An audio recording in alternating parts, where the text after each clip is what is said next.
এই জান্নাত আর জাহান্নামের ফয়সালা হবে কিসের ভিত্তিতে? বলছে তার শেষ যুগের আমলের ভিত্তিতে। মানে যেই দিন আপনি মৃত্যু ঘটবে সেই দিনের আমলের ভিত্তিতে আপনার জান্নাত না হয় জাহান্নামের ফয়সালা করা হবে, জেনে নেন। অবশ্যই 60 বছরের আমলের হিসাব কিতাব হবে, মিজানের পাল্লা হবে, জবাবদিহিতা রয়েছে।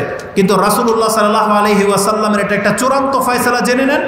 মৃত্যুর দিন একজন ব্যক্তিকে যেই অবস্থায় মালাকুল মউত তার আত্মা তুলে নেবে, এটাই হবে তার বিচারের জন্য চূড়ান্ত দিন। এটাই এই যে ফয়সালাটা, এটা আপনি জানেন এটা কত বড় ধমক?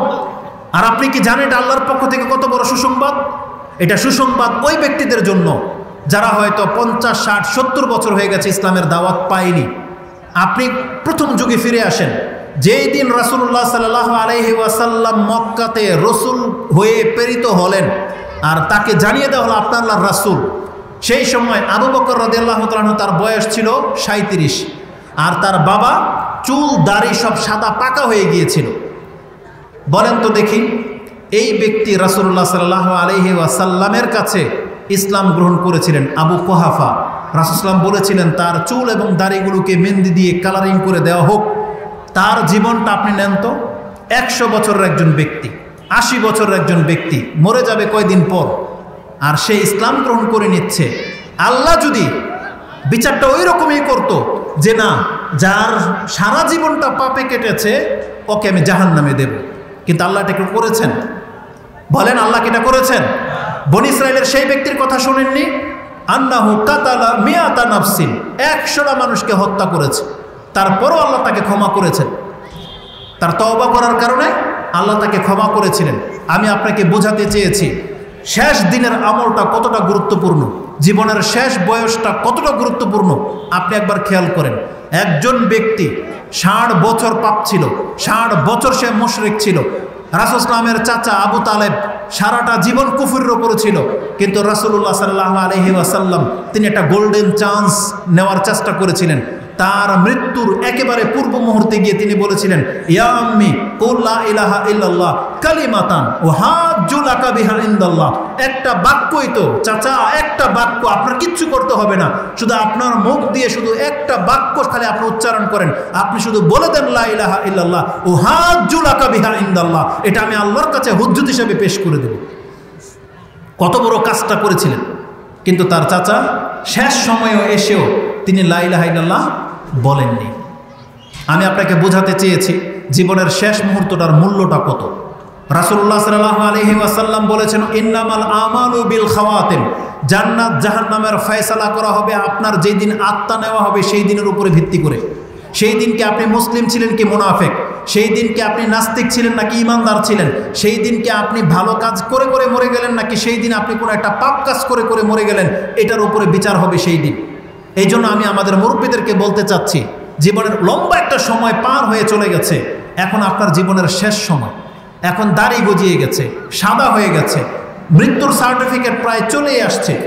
আল্লাহ রাসূলুল্লাহ সাল্লাল্লাহু আলাইহি ওয়াসাল্লাম থেকে ইমাম বুখারী রাহিমাহুল্লাহ একটা অধ্যায় কায়েম করেছেন, যেটা আপনি কিতাবুর রিকাব 81 নম্বরের সম্ভবত 30 অথবা 31 নম্বর পর্ব দেখেন, মান বালাগা 60 সানা, যার বয়স 60 বছরে পৌঁছে গেছে,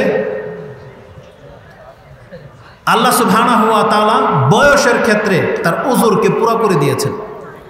এই অধ্যায়ে তিনি একটা হাদিস এনেছেন, যে ওই হাদিসটা যে বয়স্ক লোকেরা মরতে চায় না, তারা আরও কিছুদিন বেঁচে থাকতে চায়। এই হাদিসের মধ্যে, এই পর্বের মধ্যে কি ইঙ্গিত রয়েছে?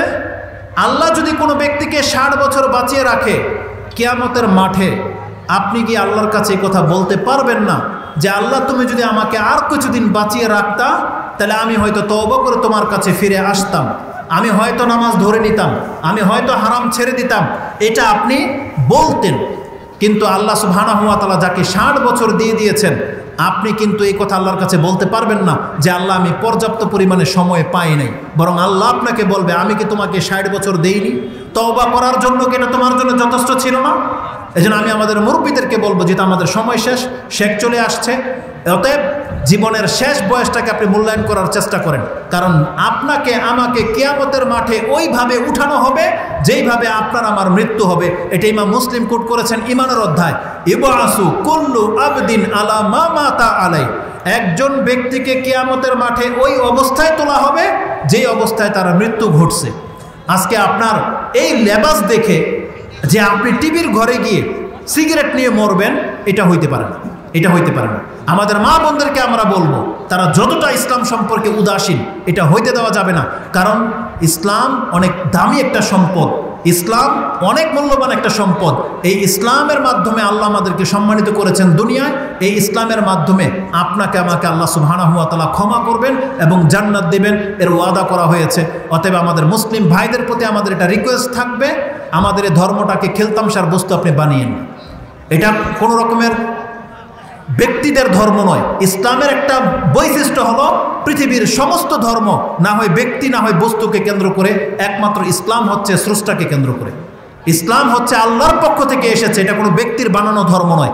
অতএব আমাদের মুসলিম ভাই এবং বোনদের প্রতি এটা আমাদের আহ্বান থাকবে, আপনি ইসলামের বিধানটাকে মূল্যায়ন করার চেষ্টা করেন। আল্লাহ যেন আমাকে এবং আপনাদেরকে কথাগুলো মেনে চলার তৌফিক দান করেন। আল্লাহ আমাদেরকে যে ইসলামের নেয়ামত দিয়েছেন, আল্লাহ তুমি আমাদেরকে ইসলামের উপরে মৃত্যু দান করো। আমরা যেন তোমার সাথে মুসলিম হয়ে সাক্ষাৎ করতে পারি, আল্লাহ তুমি আমাদেরকে কবুল করো। আমাদেরকে আল্লাহ তওবা করে তোমার পথ ধরার তৌফিক দান করো। আকুলু লিকাউলি হাযা আস্তাগফিরুল্লাহ লি ওয়া লাকুম ওয়া লিসাইরিল মুসলিমিন ফাস্তাগফিরু ইন্নাহু হুয়াল গফুরুর রহিম। সুবহানাকাল্লাহুম্মা রাব্বানা ওয়া বিহামদিকা আশহাদু আল্লা ইলাহা ইল্লা আনতা আস্তাগফিরুকা ওয়া আতুবু ইলাইক। আসসালামু আলাইকুম ওয়া রাহমাতুল্লাহি ওয়া বারাকাতুহু।